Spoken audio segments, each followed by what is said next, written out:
Friend, कैसे हैं आप लोग। मैं हूं नीलम गुप्ता। मेरे ब्लॉग में आपका स्वागत है। नीलम की कहानी, नीलम की जुबानी पे आप लोग बने रहिए। और जो लोग मेरे चैनल को सब्सक्राइब नहीं किए तो प्लीज़ कर लीजिए, क्योंकि मैं चाहती कि मेरा जब भी वीडियो जाए तो आप लोग उसका लुत्फ़ उठा सकें। और माफ़ कीजिए कि मैंने एक दिन वीडियो नहीं डाला, क्योंकि आपको शायद नहीं बता पाए हैं। और एक वीडियो में बताए भी थे और एक फ़ोटो भी शेयर किए थे। जो हमारी बहू बड़ी दीदी की थी, उसका कल निधन हो गया था। और कल मिट्टी वगैरह लगी है, वही में सब प्रक्रिया लगी रही है, तो इसलिए वीडियो वगैरह नहीं कर पाए थे। तो उसके लिए आप समझ ही सकते हैं कि वीडियो ज़रूरी नहीं थी, वो सब चीज़ें ज़रूरी थी। तो आज मैं वीडियो को डाल रही हूँ। वैसे भगवान से मैं यही प्रार्थना करूँ कि आप लोग हमेशा कुशल मंगल से रहें और हमेशा हंसी मुस्कुराते रहिए, और आपकी कुशलता से हम भी कुशल मंगल से रहेंगे। तो जैसे मैंने एक वीडियो बनाया था और आपको बताया था कि जब मुठभेड़ के दौरान उस समय प्रक्रिया क्या क्या हुई थी, और मैं कैसे बिहड़ से बिछड़ गई थी और जंगल में सारा पूरा गैंग निकल गया था बहुत दूर। और उस समय आपको बताए थे कि रामवीर का गैंग, चंदन का गैंग और निर्भय का गैंग तीनों मतलब था, लेकिन दूरी दूरी पे था। उस समय एमपी की पुलिस और यूपी की पुलिस दोनों ने मिलकर छापा डाला था जंगलों में, और बहुत ज़बरदस्त कॉम्बिंग हुई थी। उस कॉम्बिंग के दौरान बहुत सी लोगों को गोली भी लगी है, घायल भी हुए, कुछ मरे भी हैं।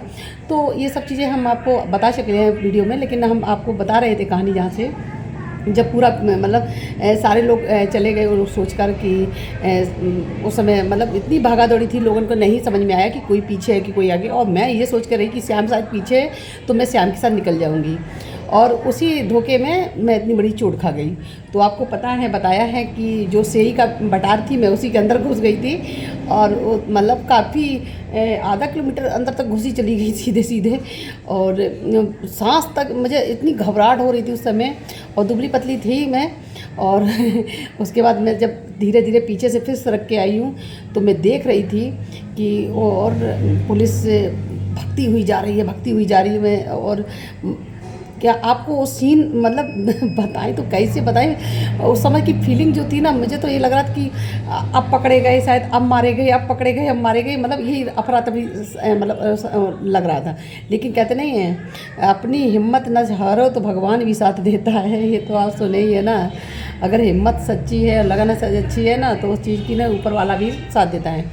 उसके बाद हुआ क्या, जब शाम होने लगी, जब काफ़ी मतलब लगभग 6 बज रहा था, घड़ी का होगा मुझे हाँ 6 बज रहा होगा।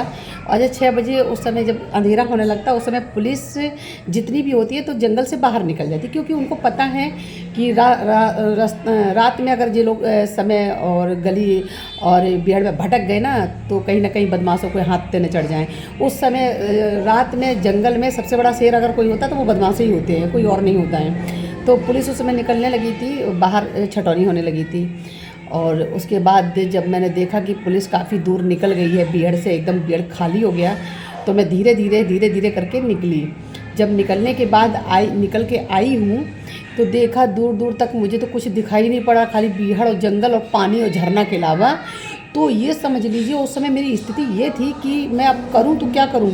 और जैसे अगर आप ही बताइए, जब सामने मौत हो और आपको कहे कि जाइए उसमें कूद जाइए, तो आप क्या कहेंगे।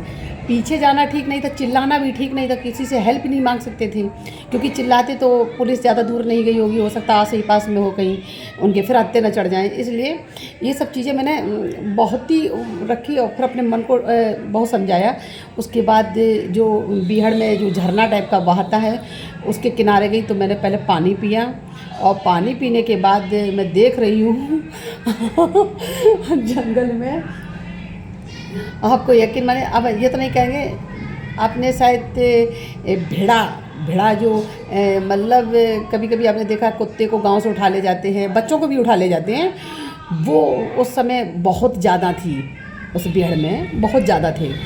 तो देख रहे हैं कि मतलब छोटे छोटे बच्चा जैसे निकल रहे, तो हम सोचे हैं कि कुत्ता निकल रहे हैं क्या, कुत्ते के पिल्ले निकल रहे हैं, लेकिन वो थे आखिरकार जानवर ही। तो फिर मैंने पता क्या देखा कि अगर मुझे बचना है इन लोगों से, इन सब चीज़ों से ना, तो एक पेड़ था बहुत घना टाइप का था, उसके डंगाली पे पहले मैं चढ़ गई। चढ़ने के बाद मैंने देखा इधर उधर, अब मैं पता अकेली न, तो अगर उस समय अगर मुझे बाहर का रास्ता मिल गया होता तो शायद मैं लौट कर दोबारा निर्भय की गैंग में नहीं जाती, मैं भाग गई होती उसी जगह से।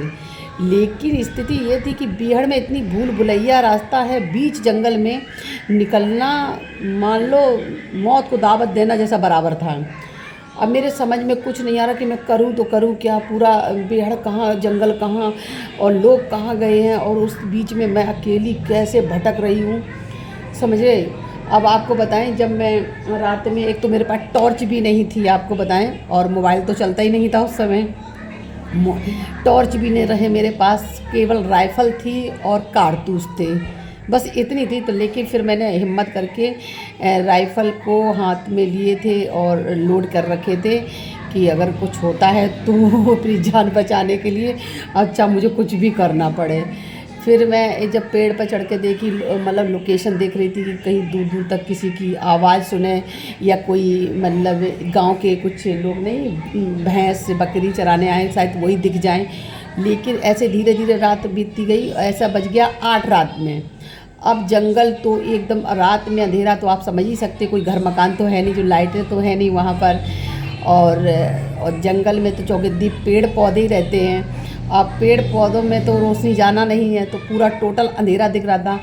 अब उस जगह में क्या करी, जब मैंने फिर पेड़ से जब नीचे उतरने के बाद मैंने बहुत ऊंचा टीला देखा, तो हमने सोची कि इस टीले पे चढ़ जाऊंगी तो शायद मुझे कुछ मदद मिल सकती है। तो मैं खूब ऊंचे टीला पे चढ़ गई।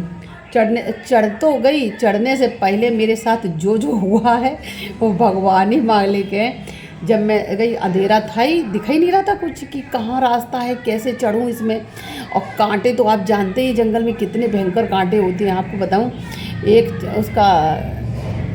पेड़ होता है, उसका कांटा होता है इतना मोटा होता है, जैसे उंगली है ना, इतना मोटा कांटा होता है। अगर ज़रा छुप भी जाए ना तो ऐसे लगे जैसे बीछी चढ़ गया हो, इतना भयंकर कांटा लगते हैं। अब बेटे जब हम चलते गए तो एक गड्ढा था, पहले तो उस गड्ढे में गिर गई मैं। गड्ढे में गिरी तो पूरी पीठ में कांटे, पैर में कांटे, मतलब हर जगह कांटे चुभे थे, बहुत ज़्यादा कांटे चुभे थे।